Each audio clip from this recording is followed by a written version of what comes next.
आप सभी भाई बहनों का आध्यात्मिक ज्ञानात्मक चैनल की ब्रह्म मुहूर्त ज्ञान उपदेश कक्षा में एक बार फिर स्वागत है। आज की चर्चा का विषय सूर्योदय सूर्यास्त की स्थितियों को मनुष्य की जीवन की स्थितियों से या यूं को कि जन्म मरण की स्थितियों से जीवन की स्थितियों से एक दार्शनिक दृष्टिकोण से चर्चा रखने जा रहे हैं, ताकि आपको अपने मिले हुए जीवन की स्थिति का एक नित्य सत्ता होने का बोध हो। देखिए, शास्त्रों में विशेष रूप से देखिए, वेदों में विस्तार से इन सभी स्थितियों पर प्रकाश डाला गया कि तीन नित्य तत्व हैं। माया माया का अभिप्राय देखिए, जिस माया को आप माया या प्रकृति कहते हो, उस माया का देखिए वो एक परिवार है, एक दृश्यमान जगत है। जबकि शास्त्रों में जिस माया का जिक्र है वो प्रकृति के तीन गुण हैं। तीन गुण नित्य हैं लेकिन जड़ है। देखिए, तकनीकी रूप से जब तक आप स्थितियों को ज्ञान पूर्वक जीवन में नहीं समझते, क्योंकि मनुष्य जोनि कर्म जोनि है, साधना जोनि का एक अवसर है। यदि आप कर्म की स्थितियों को भी पहचानते नहीं, तभी तो मनुष्य देखिए कानून का उल्लंघन करने में भी हिचकता नहीं है, और पाप कर्म करने में भी कोई उसका मन कभी भी पसीजता नहीं है। अपने स्वयं के सुख के लिए, परिवार के सुख के लिए, या संसार में कुछ वाहवाही ढूंढने के दृष्टिकोण से वो कानून का उल्लंघन भी करता रहता है, शास्त्र विरुद्ध भी पाप कर्म करता रहता है, जिसके फलस्वरूप आपका हमारा कारण शरीर की स्थितियां कोई अच्छी बन नहीं पाती, क्योंकि एक साधारण मनुष्य को अपने कारण शरीर का बोध ही नहीं। जब कारण शरीर का बोध नहीं है, तो फिर आत्मा परमात्मा के सजातीय संबंधों पर उसका ध्यान जाता ही नहीं। देखिए, मनुष्य जीवन पाकर आपको हमें इन सभी ज्ञानमय स्थितियों से अपने आप को इन सभी स्थितियों पर स्थित करना चाहिए, ज्ञान लेना चाहिए। यदि मनुष्य जोनि पाकर भी आप ज्ञानमय स्थितियों में रुचि नहीं रखते, तो फिर आपका हमारा जन्म ही पशु तुल्य है। हो सकता है ऐसी बातें सुनने में अच्छी नहीं लगती, हमें कहने में भी अच्छी नहीं लगती। देखिए, मनुष्य जोनि साधना करने का एक अवसर है। यदि आप और हम साधना नहीं भी करते, तो कम से कम देखिए, अपने कर्मों को एक विधि पूर्वक विहित कर्मों के अनुसार अपने जीवन को ढालिए, ताकि आपकी किसी क्रिया द्वारा, आपके किसी कर्म द्वारा किसी अन्य मनुष्य को ही नहीं, प्रकृति के अन्य जीव, चाहे पक्षी हो, पशु हो, चाहे कीड़ा मकोड़ा भी हो, आपकी किसी क्रिया द्वारा दूसरे जीव को पीड़ा ना हो, दुख ना पहुंचे। देखिए, जैसे आप चाहते हो आपको कोई दुख ना हो, तो अन्य जीव भी यही चाहते हैं। कोई भी जीव दुख नहीं चाहता। शास्त्रों में तो यहाँ तक कहा गया कि आत्मा क्योंकि ज्ञान स्वरूप सत्ता है, आनंद स्वरूप सत्ता नहीं होने के कारण उसका आनंद प्राप्ति का ही एक लक्ष्य बना रहता है, जिसको मोटी भाषा में संसार में सुख की ओर एक प्रवृत्ति और दुख से एक निवृत्ति, एक संसारी भाषा में बोल दिया जाता है। जबकि आप और हम अपने जीवन में दुख रहित सुख चाहते हैं। उस स्थिति को ही परम सुख कहा जाता है। परम सुख को ही आनंद से जोड़ा जाता है, जो कि माया में तो है ही नहीं। देखिए, इन सभी स्थितियों को जब तक आप ज्ञान पूर्वक, तर्क पूर्वक समझते नहीं है, इसलिए शास्त्रों में कहा गया है, सत्संग करो, सत्संग करो। शास्त्रों में तो स्पष्ट शब्दों में कहा गया है कि सत्वगुण का संग करो। सत्संग का अभिप्राय क्या है? सत्वगुण का संग करो। तीन ही तो गुण है, तमोगुण, रजोगुण, सत्वगुण। देखिए, परमात्मा की प्रेरणा से, गुरुओं के आशीर्वाद से पिछले लगभग 6 वर्षों से हम जो प्रतिदिन सुबह-शाम और अब तो देखिए दोपहर को भी आध्यात्मिक ऑक्सीजन के अंतर्गत हम लघु ज्ञान संदेश में देखिए इन सभी वीडियो को पिछले 6 वर्षों से हमने लगभग 3100 से अधिक तो प्रसारित भी की। इन सभी स्थितियों को देखिए ज्ञान की चर्चाएँ जितनी भी होती हैं, वो कि हमारे जीवन में निखार लाती हैं। जैसे कोई मनुष्य देखिए ब्यूटी पार्लर में जाता है ना सजने-संवरने के लिए या और भी आपका जो हमारा पहनावा है, हम सभी भाई-बहन अपने स्थूल शरीर को सजाते-संवारने में तो लगे हैं, लेकिन आपके भीतर जो मन बुद्धि की स्थितियाँ हैं, यानी सूक्ष्म शरीर की स्थितियाँ हैं, कारण शरीर की जो स्थितियाँ हैं, देखिए कारण शरीर ही तो आत्मा का निकटतम पड़ोसी है। देखिए हो सकता है ऐसी बातें सुनने में कुछ दुविधा सी हो सकती है। क्योंकि जब तक आप स्थूल शरीर से भीतर सूक्ष्म शरीर, फिर कारण शरीर, और फिर आत्मा परमात्मा जो चेतन सत्ता है, आत्मा ज्ञान स्वरूप है, परमात्मा अनंत स्वरूप सत्ता है।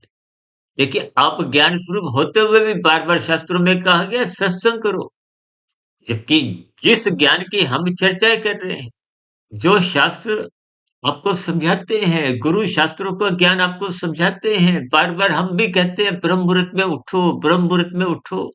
शास्त्रों का स्वाध्याय करो, गुरु के प्रवचनों को आदर पूर्वक सुनो। ये सभी स्थितियाँ आपके भीतर पहले से ही मौजूद हैं क्योंकि आत्मा ज्ञान स्वरूप है। शास्त्र चाहे वेद हो, वेदों का ही सरलीकरण उपनिषदों में किया गया। उपनिषदों का ही सरलीकरण विभिन्न प्रकार के प्राणों की रचना करते हुए एक साधारण राजसी मनुष्य को जगाने के लिए एक विशेष स्थितियां बनाई गई। आज देखिए संसार में विशेष रूप से भारत जैसे आध्यात्मिक देश में प्रतिदिन सैकड़ों शहरों में भागवत पुराण की चर्चाएं होती हैं, कथाएं चलती हैं और आजकल तो देखिए इनका सीधा प्रसारण भी टीवी के माध्यम से आप और हम सुन सकते हो।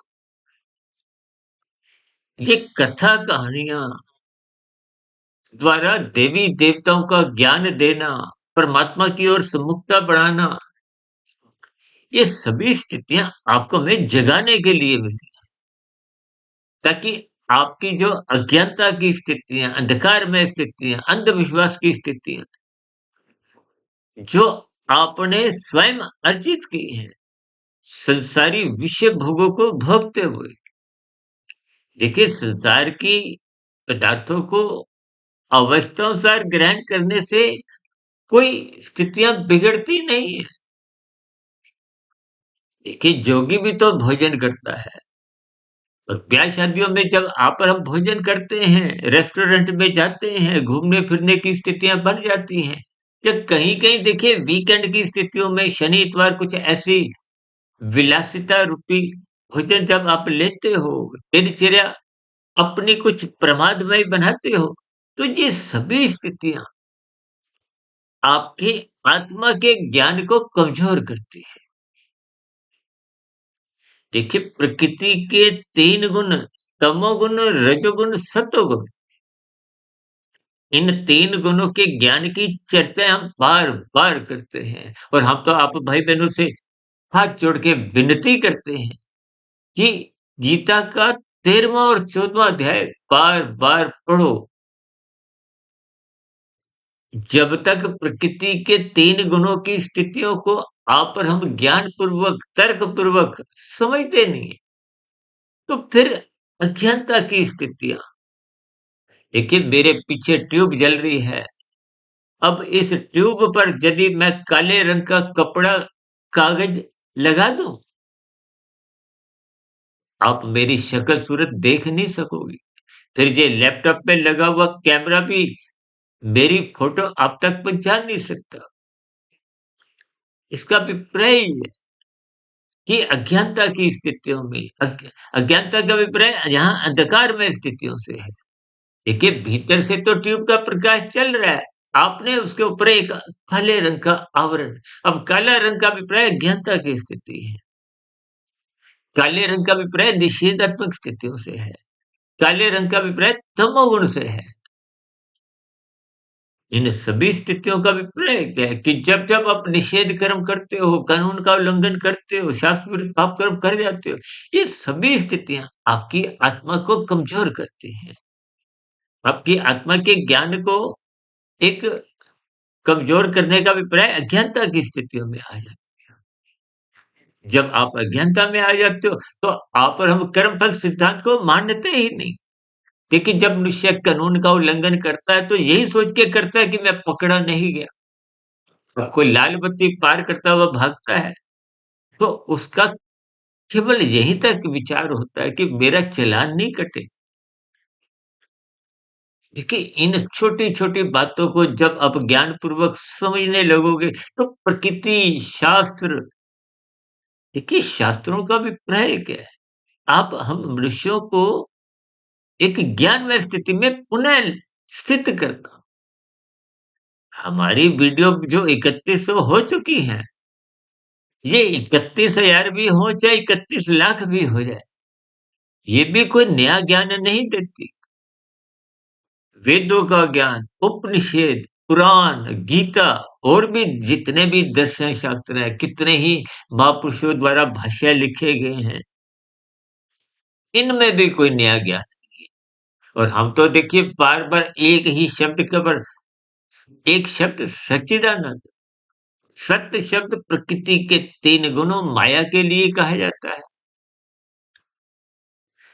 सत्य के साथ चित शब्द लगते ही आत्मा यानी कि सत्य चित है और परमात्मा सत्य चित आनंद है। इसलिए परमात्मा के लिए सच्चिदानंद कह दिया जाता है कि हमारे लिए सच्चिदानंद शब्द कहा नहीं जाता। देखिए मायातीत होने की स्थिति में भी जब जन्म मरण के बंधन छूट जाते हैं, तो भी तकनीकी रूप से आपकी आप हमारी आत्मा आनंद स्वरूप बन नहीं जाती। रहती वो ज्ञान स्वरूप ही है, लेकिन वो परमात्मा का आनंदमय स्थितियों में विचरण करती है, आनंदमय जीवन बिताती है। या यूँ कहो कि आध्यात्मिक शरीर की प्राप्ति कर हमारा एक लंबे काल के लिए आनंदमय जीवन बीत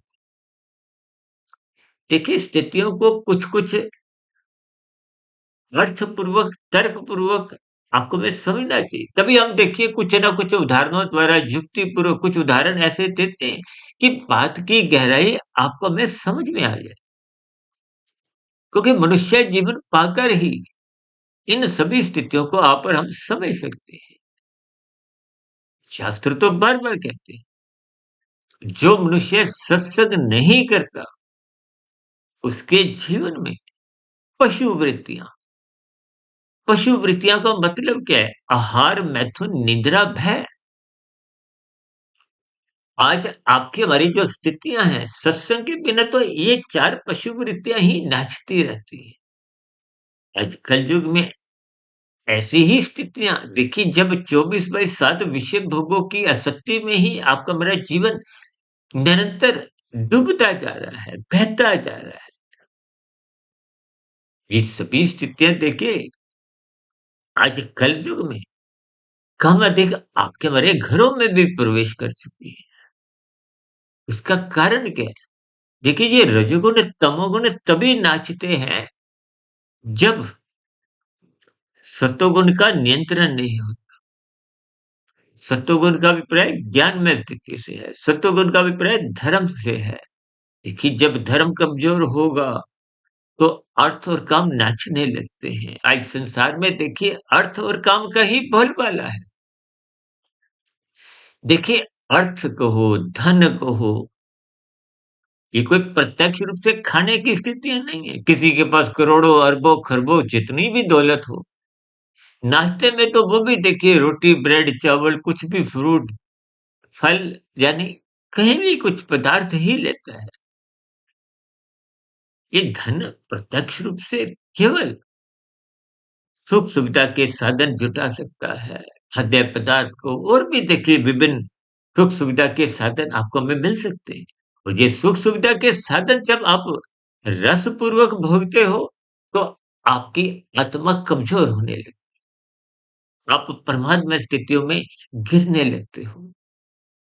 तो ब्याह-शादियों में स्वयं इन सभी स्थितियों का बोध कर सकते हो। देखिए, जब-जब आप ब्याह-शादियों में जाते हो, तो आपका हमारा जो घर पे खाया-पिया भोजन एक सामान्य स्थिति होती है, उसमें आप और हम अचेत नहीं होते। लेकिन ब्याह-शादियों में, किसी और त्योहार की स्थितियाँ में या कोई रेस्टोरेंट की स्थितियाँ हैं या मौज-मस्ती की कुछ और स्थितियाँ हैं, ये कहीं न कहीं मनुष्य कुछ अधिक मात्रा में भोजन ग्रहण करते हुए परमात्मा स्थितियों में, अचेत स्थितियों में कहीं न कहीं गिरता है।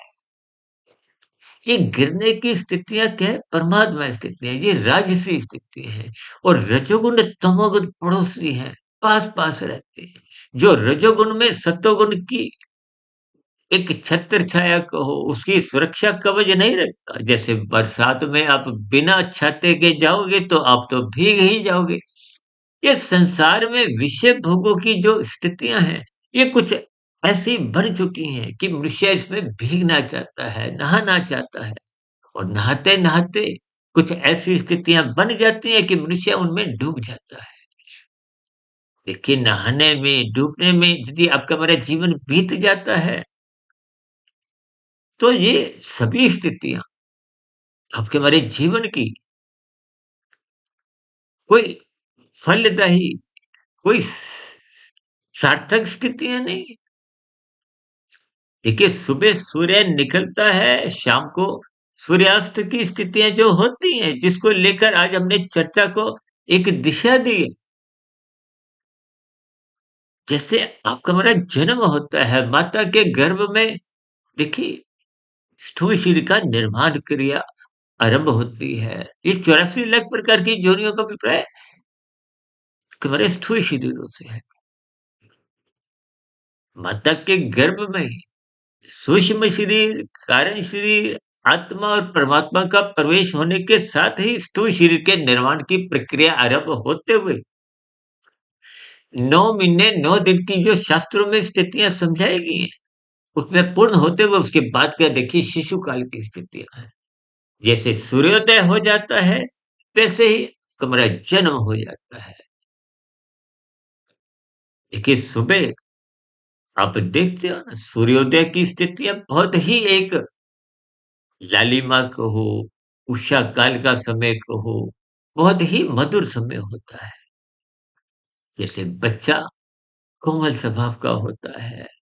आप बच्चे को देखिए आरंभिक स्थितियों में आप देखते ही हो, उसकी चाहे वो एक आरंभिक 6 महीने, साल, 2 साल, 3 साल, आजकल तो देखिए 3-4 साल के बच्चे को प्ले स्कूल में नर्सरी कक्षा यानी कि भौतिक शिक्षा के लिए भेज दिया जाता है। लेकिन उससे पूर्व जब उस स्थितियों में देखिए बच्चे की एक कोमल अवस्था होती है। ये सभी स्थितियाँ तो देखिए शरीर के स्तर पर समझनी है, सूर्य के स्तर पर समझनी है। यूँ तो देखिए आत्मा नित्य तत्व है। सूर्य भी जो सूर्योदय होता है, जो सूर्यास्त होता है, ये होता नहीं है। तो पृथ्वी गोल है, पृथ्वी अपनी ही सतह पे परिक्रमा कर रही है तो ये सूर्योदय है और सूर्यास्त की स्थितियाँ। अब सूर्यास्त की स्थितियों को आप मृत्यु से समझ सकते हो, क्योंकि आत्मा जन्म-मरण से रहित है। जैसे सूर्य उदय, सूर्यास्त की स्थितियाँ वास्तव में नहीं है। देखिए जैसे दिन में जब सूर्योदय की स्थितियाँ 10 बजे, 11 बजे, 12 12-1 बजे तो देखिए बहुत एक सूर्य का प्रकाश बहुत ही अधिक तेज हो जाता है। अब इस स्थिति को देखिए आप किशोरावस्था से युवावस्था की स्थिति समझ सकते, जैसे सूर्य के प्रकाश में अकड़ आ जाती है, ठीक इसी तरह राजसी स्थितियाँ, युवावस्था की स्थितियाँ, ये जोश की स्थितियाँ, ये मनमर्जी की स्थितियाँ, ये सभी स्थितियों के आपने मात्र देखिए भावार्थ समझने हैं। क्योंकि हम चर्चा में देखिए सूर्योदय, सूर्यास्त और बीच के जो सूर्य की स्थितियाँ हैं, सूर्योदय को आप जन्म से, सूर्यास्त को आप मृत्यु से और बीच की जो स्थितियाँ हैं, जैसे सूर्य की स्थितियाँ हैं, वही आपके मेरे जीवन की अलग-अलग अवस्थाएँ हैं। देखिए, स्थितियों को केवल आपने गंभीरतापूर्वक समझते हुए प्रकृति के 3 गुणों की स्थितियों को समझो। इस प्रकृति में ही ये सूर्य के प्रकाश को आप ज्ञानपूर्वक समझते हो अपने जीवन में। हम बार-बार जो कहते हैं ना, सत्संग करो, सत्संग करो। देखिए, प्रकाश में अभी मैंने कहा ना पीछे ट्यूबलाइट जल रही है, यानी कि सूर्य का प्रकाश हो, दिए का प्रकाश हो, बात तो प्रकाश की है। प्रकाश हमें भौतिक स्तर पर चाहिए। आपकी हमारी आँखें स्वस्थ हों, तो भी अंधकार में आपको हमें कुछ नज़र नहीं आता। इसका अभिप्राय क्या है? कि प्रकाश में रहना स्थूल शरीर का स्वभाव है। उस प्रकाश में ही स्थूल शरीर की जो ज्ञानेंद्रियाँ हैं, कर्मेंद्रियाँ हैं, हरकत कर सकती हैं, क्रिया कर सकती हैं। अंधकार में देखिए जब लाइट कहीं किसी कारणवश चली जाए रात को, तो अंधकार में आप अपने आप को रोक देते हो, किसी भी प्रकार की क्रियाएँ नहीं करते। क्यों? क्योंकि उस अंधकार में आँखों के स्वस्थ होते हुए भी आँखों में नज़र नहीं आता। इन स्थितियों को आप ज्ञान से जोड़िए। आपका हमारा शरीर का, स्थूल शरीर का संचालक कौन है? मन। मन के ऊपर उसका बॉस कौन है? बुद्धि। भगवान श्री कृष्ण जी ने गीता में स्पष्ट शब्दों में इन स्थितियों पे प्रकाश डाला है। अर्जुन के रथ के 5 घोड़े, उनकी लगाम को मन से और उस लगाम को अपने हाथ में रखते हुए ये ज्ञान संदेश दिया कि आपको मैं ज्ञानमय स्थिति में रहने के लिए, परमात्मा की सम्मुखता बढ़ाने के लिए, देखिए, आत्मा जब परमात्मा के सम्मुख होती है तो उसका ज्ञान आवृत नहीं होता और परमात्मा क्योंकि आनंद स्वरूप सत्ता है तो आपको में आनंद की झलकें मिलती है। जब ज्ञान में स्थिति रहती है तो स्थूल शरीर अवर-अगर नहीं करता, अमर्यादित स्थितियों में नहीं जाता। यानी कि ये जो तमोगुण, रजोगुण की जो विषय भोगों की आसक्ति के कारण आपके हमारे जीवन में बिखराव आ जाता है, कानून का उल्लंघन होने लगता है, पाप कर्म होने लगते हैं। इन स्थितियों से मन बुद्धि स्थूल शरीर को बचा लेती है। इसीलिए बार-बार कहा गया है, रात को समय पे सो जाओ, मनात्मक स्थितियों से बचो, ब्रह्म मुहूर्त में उठो, ताकि दिन में जब राजसी स्थितियाँ आपके इर्द-गिर्द 5 विषय भोगों का खाना लेते हुए आपके इर्द-गिर्द घूमती हैं, ये विज्ञापन की स्थितियाँ हों, चाहे और भी देखिए संसारी स्थितियाँ। यही तो देखिए युवावस्था में, प्रौढ़ावस्था में भी जब राजसी स्थितियाँ बलवान होती हैं, तो मनुष्य का अर्थ और काम काबू में नहीं रहता। ये अर्थ और काम ही इतने बलवान बन जाते हैं कि वो धर्म की परिभाषा स्वयं ही धरने लगते हैं। आज धर्म की व्याख्याएँ अर्थ और काम द्वारा निर्धारित होने लगी। जबकि धर्म तो देखिए उस स्थिति का नाम है, जब आप अपने विचारों को, अपनी सोच को सात्विक दृष्टिकोण से एक कर्तव्य से जुड़ते हुए देखिए, मनुष्य जब तक अपने कर्तव्यों का पालन नहीं करता, एक व्यवस्था के अंतर्गत अपने आप को स्थित नहीं करता। हम बार-बार कहते हैं ना लाल बत्ती पे रुको, हरी बत्ती पे ही चलो। लाल बत्ती पे रुकना इसलिए ज़रूरी है क्योंकि दूसरों की हरी बत्ती है तो उन्होंने अपने वाहन को आगे ले जाना है। इस समाज में परस्पर एक-दूसरे के सहयोग से ही ये संसार चलता है। जैसे सूर्योदय नहीं होता, सूर्यास्त नहीं होता, ये केवल दिखते हैं। ठीक इसी तरह आपका मेरा कोई जन्म-मरण की स्थितियाँ नहीं है। लेकिन जो-जो स्थितियाँ आपके साथ घटती हैं, उनका सदुपयोग करो। देखिए, शाम को सूर्य की जो ढलने की स्थितियाँ होती हैं, उसको आप वृद्धावस्था से जोड़ सकते हो। आपका स्थूल शरीर ढलने लगता है, कमज़ोर पड़ने लगता है, तो सूर्य का प्रकाश भी देखिए ढलने लगता है, कमज़ोर पड़ने लगता है।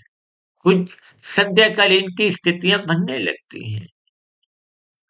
देखिए, स्थितियों को मात्र एक दार्शनिक भाव से मैंने इन सभी स्थितियों को युक्तिपूर्वक परमात्मा की प्रेरणा से, गुरुओं के आशीर्वाद से, ब्रह्म मुहूर्त समय विशेष पर इन सभी स्थितियों पर कुछ प्रकाश डालने का एक प्रयास कर रहा हूँ, ताकि हम सभी भाई-बहन सत्संग की स्थितियों को, ज्ञानमय स्थितियों को महत्व दें, ताकि आप और हम पुनः अपनी मूल ज्ञान स्वरूप स्थिति में लौट आएँ।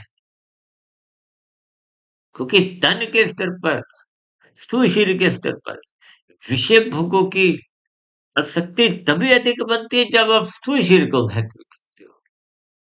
अभी कुछ रोज पहले ही हमने देखी एक वरीयता के ऊपर ब्रह्म मुहूर्त ज्ञान उपदेश कक्षा में एक वीडियो प्रसारित किया था। उसमें हमने कहा था तमोगुण को 1% का महत्व दो, रजोगुण को 10% का, सतोगुण को 100% का और परमात्मा को, प्रभु को, भगवान को 1000% का। देखिए 1000% तो तकनीकी रूप से कोई होता ही नहीं है। लेकिन 100% की महत्ता समझाने के दृष्टिकोण से देखिए एक सूत्र है ना 1, 10, 100, 1000 जिस सूत्र के आधार पे ही हमने देखिए आज तक 3100 से अधिक वीडियो प्रसारित की है। शास्त्र ही कहते हैं तमोगुण से अच्छा रजोगुण है, रजोगुण से अच्छा सतोगुण है और सतोगुण से अच्छा विशुद्ध सतोगुण है। इसके पीछे का भावार्थ हम इस तर्क पूर्वक समझाते हैं कि यदि आप माया को, संसार को भोगना चाहती हो, तो छीनो मत, कृत करो, मेहनत करो, पुरुषार्थ करो। ये छीना-झपटी की स्थितियाँ तो तमोगुण की है। आप बिना कर्म के देखिए कर्म फल सिद्धांत स्पष्ट शब्दों में अपनी व्याख्या करता है। कर्म पहले होगा और फल बाद में आएगा। ये एक अटल स्थिति है और जो मनुष्य कर्म करता नहीं है, छीना-झपटी करता है, झूठ, छल, कपट, ठगी, हेरा-फेरी, यानी कि कर्म उसने किया नहीं तो कर्म हट गया तो पहले फल खा लिया, तो उस फल का फिर सिद्धांत के अंतर्गत को दंड भोगना पड़ता है। ये मनुष्य के नीचे की जो 80 लाख प्रकार की तामसी, निंदनीय, कष्टमय योनि है, जिन योनियों के ऐसी कितनी योनि है जिनके आप और हम नाम सुनकर भयभीत होते हैं। आज उन योनियों में भी जितने भी जीव हैं, वो सभी जीव भी कभी ना कभी आपके हमारे समान मनुष्य योनि में हैं। इन सभी स्थितियों को आप जितना-जितना ज्ञानपूर्वक समझोगे, तो आपकी खोई हुई चेतना या धूमिल जो एक ज्ञान है, जो माया ने, तमोगुण, रजोगुण ने हर लिया है, छीन लिया है, कमज़ोर कर दिया है। जैसे मैंने अभी कुछ समय पहले कहा ना, ट्यूब के ऊपर काला कागज़ लगने से भीतर से तो ट्यूब जल रही है। इसी तरह ट्यूब के ऊपर पीला, नीला, हरा कागज़ लगाओगे तो कुछ धुंधली स्थितियाँ रहती हैं। ये संसारी मनुष्य है, राजसी मनुष्य है, इनके जीवन में भी कुछ देखिए धुंधला प्रकाश ही होता है, कुछ आधा-अधूरा ज्ञान ही होता है। ये धर्म की परिभाषाएँ स्वयं ही रचते रहते हैं, उसके अनुसार ही कर्मकांड करते रहते हैं, उसके अनुसार ही जीवन को एक दिशा देते हैं। तो बार-बार कहते हैं, सत्संग करो, शास्त्र कहते हैं, सत्वगुण का संग करना सत्संग है और सत्वगुण मुक्तिदायक है, रजोगुण तमोगुण बांधते हैं, ये बंधनदायक है, तमोगुण रजोगुण पास-पास है, 1 और 10 पास-पास है, क्योंकि 1 का विपर्य आप छीनते हो, 10 का विपर्य आप कृत करते हो, 10 का विपर्य फिर आगे 100 की स्थिति में क्या है, आप कृत करते हो, धर्मानुसार मेहनत करके पदार्थ जो अर्जित करते हो पहले परोपकार के कार्यों में लगाते हो, वो और अच्छी बात है। वो सो की स्थिति है, वो सात्विक स्थिति है, वो धर्म की स्थिति है। पहले दूसरों को खिलाओ, फिर स्वयं खाओ, तो ये एक सात्विक स्थिति है। विधि पूर्वक आप मेहनत करते हो, कानून का पालन करते हो, धर्म का पालन करते हो, विधि विधान मानते हो, आप दूसरों को पीड़ा दिए बिना अपने सुख को सुनिश्चित करते हो, तो वो राजसी स्थिति है। आप किसी व्यवस्था को नहीं मानते, धर्म को नहीं मानते, अपनी मनमर्जी स्थितियों में ही केवल फल ही फल खाते हो। स्वयं भगवान श्री कृष्ण जी ने गीता में ऐसी स्थितियों को चोर की संज्ञा दी है। इसलिए देखिए, शब्दों की स्थितियां अलग-अलग अर्थ भावार्थ समझाती है। हम तो बार-बार कहते हैं, शब्दों को 1%, अर्थों को 10% और भावार्थों को 2% का महत्व दो। यानी कि 100 का अभिप्राय प्रभ करके करे, सकाम भाव से। ये माया तक का पसारा है और उससे आगे की 100 से 1000 की स्थिति साधना की स्थितियाँ हैं। जब आपके जीवन में माया के प्रति कोई लगाव नहीं है, संसारी सुख चाहे प्रधानमंत्री पद का हो, कोई बड़े से बड़ा उद्योगपति हो, फ़िल्मी जगत का सुपरस्टार हो, चाहे खेल जगत का नामी-गिनामी खिलाड़ी हो, और भी किसी भी स्थिति में देखिए संसारी वैभव हो, वो सब माया के हैं। उससे आगे की स्थितियाँ क्या है, जब आपका ज्ञानपूर्वक वैराग्य होता है, तो साधना आरंभ होती है, कर्म योग, ज्ञान योग, भक्ति योग की स्थितियाँ। यानी कि 1000 को पाने का लक्ष्य है, परमात्मा की नज़दीकियाँ पाने का जो एक लक्ष्य बन जाता है, तो ये साधना 100 से 1000 की स्थितियाँ हैं। देखिए, स्थितियों को किसी भी प्रकार से आप समझिए, परमात्मा से जुड़िए, गुरु के प्रवचनों को सुनिए, शास्त्रों का स्वाध्याय करिए, ब्रह्म मुहूर्त में उठिए, ये सभी स्थितियाँ परमात्मा से जोड़ती है, 1000 की नज़दीकियाँ प्रदान करती है।